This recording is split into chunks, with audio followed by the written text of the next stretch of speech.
Let's proceed further. Last video में हमने पढ़ा था कि दो इंटेजर्स को मल्टीप्लाई कैसे करते हैं और पॉजिटिव और नेगेटिव साइंस की मल्टीप्लिकेशन कैसे होती है। इसी कॉन्सेप्ट को यूज़ करते हुए हम अब इस टेबल को देखेंगे। इस टेबल में परफेक्ट स्केयर्स को एक्सप्लेन किया गया है।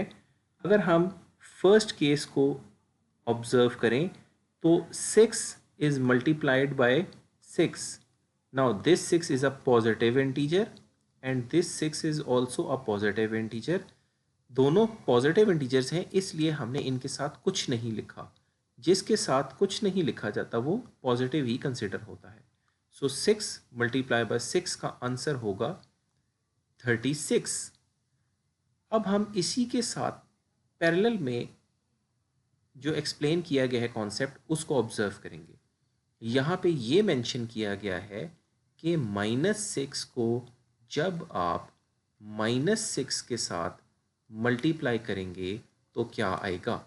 इसका कॉन्सेप्ट हमने पिछली वीडियो में देखा था कि 6 को हम 6 से मल्टीप्लाई करेंगे तो 36 आएगा, और माइनस को जब माइनस से मल्टीप्लाई करेंगे तो आंसर आएगा +36। तो माइनस को माइनस से मल्टीप्लाई करने से हमेशा प्लस आंसर आता है। इसको हम 36 लिखेंगे या +36, वन और द सेम थिंग। इसी तरह आप दूसरी लाइन को ऑब्जर्व करें जिसको हम पहले भी कंसिडर कर चुके हैं, वो है 7 का perfect square. 7 multiply by 7 is equal to 49, और इसी के पैरेलल आप देखें मल्टीप्लिकेशन है माइनस की। -7 multiply by -7 is also equal to +49. Why? Because 7 will be multiplied by 7 and minus will be multiplied by minus. So minus and minus इनकी multiplication it makes plus.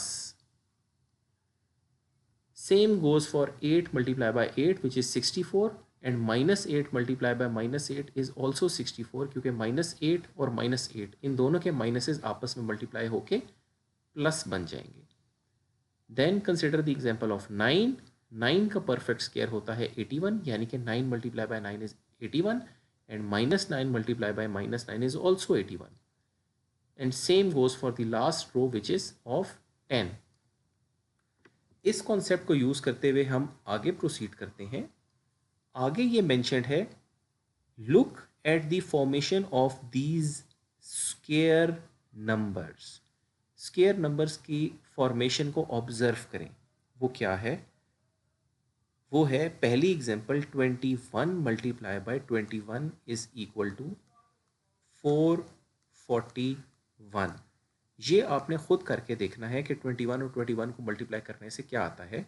हम एक एग्जांपल कंसिडर कर लेते हैं आपकी understanding के लिए कि 21 मल्टीप्लाई बाय 21 का आंसर 441 कैसे आता है। 1 multiply by 1 is 1, 1 multiplied by 2 is always 2. Now the second row, 2 multiplied by 1 is 2 and 2 multiplied by 2 is 4. We will add row 1 and row 2. So 1 plus 0 is 1, 2 plus 2 is 4, and 4 will come down as it is. So the answer is 441. The second row states that product of 48 and 48 means 48 का जब हम square करते हैं, यानी 48 को जब 2 दफ़ा multiply करते हैं तो क्या आंसर आता है 2304। ये क्या है? 48 का स्क्वायर है। 48 के ऊपर 2 लिखा होगा तो ये उसका स्क्वायर होगा, यानी कि 48 2 दफ़ा मल्टीप्लाई होगा। इसको कहते हैं 48 square. Third row explains the product of 25 और स्क्वायर ऑफ 25। 25 का स्क्वायर होता है 25 मल्टीप्लाई बाय 25। 2 25 को मल्टीप्लाई किया जाता है, अब आंसर आता है 625। यहाँ से एक इम्पॉर्टेंट रिजल्ट जो डिडक्ट किया है बुक ने वो है कि जब भी आप एक नंबर का परफेक्ट स्क्वायर लेते हैं तो उसका यूनिट डिजिट कौन सी होती है? ये डिजिट जो यूनिट प्लेस पे है। हमने क्या पढ़ा था? यूनिट या वंस, टेंस, थाउजेंड्स, 10,000, इसको वंस प्लेस या यूनिट प्लेस कहते हैं।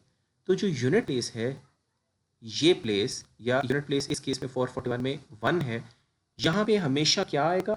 यहाँ पे हमेशा आएगा 0 1 4 5, 7 और 9, बट यहाँ पे एक बहुत बड़ी मिस्टेक की गई है। वो क्या है कि 7 नहीं आएगा, 7 की जगह 6 आएगा। ये एक मिस्टेक है जो यहाँ पे आपको खुद करेक्ट करनी है अपनी बुक्स में। सो यूनिट प्लेस की बात हो रही है। 36 के केस में यूनिट प्लेस इज 6, 49 के केस में 9, 64 के केस में 4, 81 के केस में 1 एंड 100 के केस में 0, and same goes for product of negative integers. इसी तरह आप 21 का प्रोडक्ट देखें तो 441 की यूनिट प्लेस में 1 आता है, 2304 में 4 और 625 में 5। कहीं पे भी आप देखेंगे तो हमेशा किसी का भी परफेक्ट स्क्वायर लेने से जो आंसर आ रहा है उसकी यूनिट प्लेस पे 0, 1, 4, 5, 6 या 9 आएंगे। ये 5 डिजिट्स आएंगे। कभी भी 2, 3, 7, 8 यहाँ पे नहीं आएंगे। नॉट 5, ये 6 डिजिट्स बनते हैं, ये 6 डिजिट आएंगे और ये 4 डिजिट्स कभी भी परफेक्ट स्क्वायर की यूनिट प्लेस पे नहीं आएंगे। सो अगर आपसे ये पूछा जाए कि परफेक्ट स्क्वायर के केस में यूनिट डिजिट पे क्या आता है तो या वो 0 होगा या 1, 4, 5, 6 और 9 में से कोई डिजिट होगा। तो ये एक और कॉन्सेप्ट है जो कि आपको क्लियर होना चाहिए।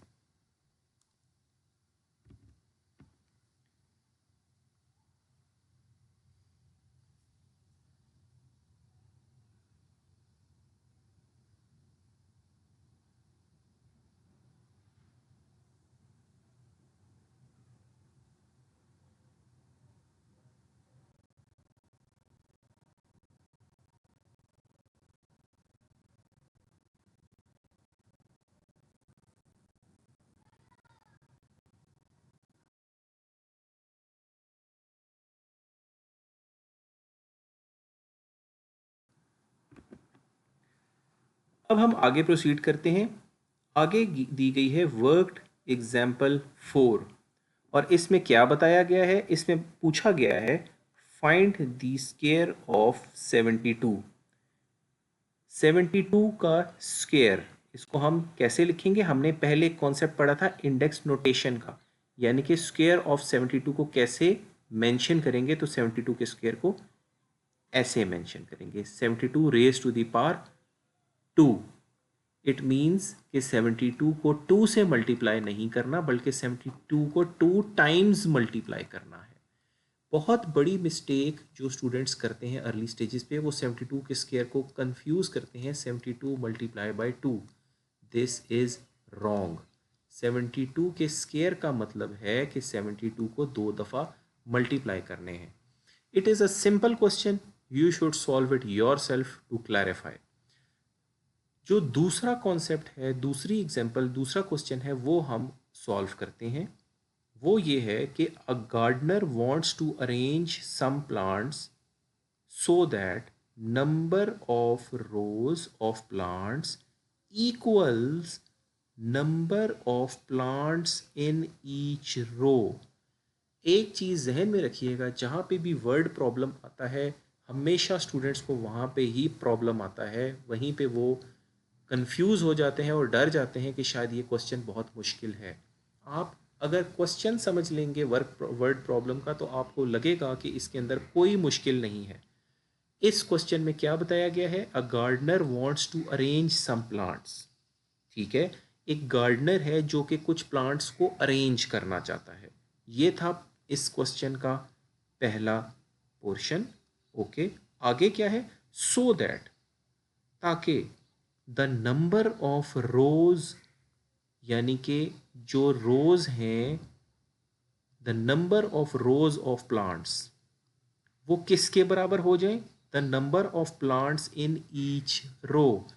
फॉर एग्जाम्पल, अगर हमारे पास 3 रोज हैं प्लांट्स की, R1, R2 और R3, तो ये किसके बराबर हो? Number of rose in each plants, मतलब अगर 3 रोज हैं तो हर रो में 3 प्लांट्स हों। Number of rows of plants, यानी कि नंबर ऑफ रोज कितनी है? 3, is equal to number of plants in each row, यानी कि रोज़ और जो हर रो में प्लांट्स हैं वो बराबर हों। अगर ये 3 रोज़ हैं तो हर रो में प्लांट्स भी 3 ही होने चाहिए। ठीक हो गया? ये है कॉन्सेप्ट। अगर 2 रोज़ हैं तो हर रो में प्लांट्स भी 2 होने चाहिए। अगर 4 रोज़ हैं तो हर रो में प्लांट्स भी 4 होने चाहिए। ये है क्वेश्चन जो उन्होंने बताया है। तो अब हम देखते हैं कि इसमें हमसे पूछा क्या गया है। पूछा ये गया है, if the number of rose is 35, number of rows कितनी है? 35। How many plants does he have? तो उसके पास, गार्डनर के पास कितने प्लांट्स होंगे? ये हम कैसे कैलकुलेट करेंगे? ये ऐसे कैलकुलेट करेंगे कि हमारे पास रोज़ कितनी है? हमारे पास रोज़ हैं 35। तो हमारे पास प्लांट्स कितने हैं ये हमें बताए गए हैं। अगर रोज़ 35 हैं तो हर रो में प्लांट्स भी 35 होंगे। 35 रोज़ हैं और 35 प्लांट्स हैं एक रो में। तो टोटल नंबर ऑफ प्लांट्स कितने होंगे?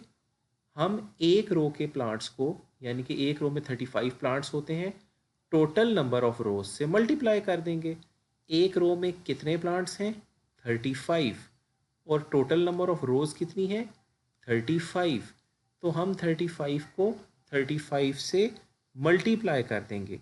इसको हम और क्या कह सकते हैं? 35 का स्क्वायर ले लेंगे। और 35 का स्क्वायर लेने से, या 35 को 35 से मल्टीप्लाई करने से आंसर आता है 1225। तो नंबर ऑफ प्लांट्स कितने आएंगे? 1225।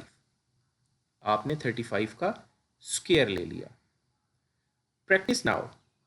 प्रैक्टिस क्वेश्चंस में आपको पूछा गया है कि find squares of 25 and 91। These are easy questions, इसमें कोई मुश्किल नहीं है। आप खुद करें और कमेंट्स में इसके आंसर लिखें।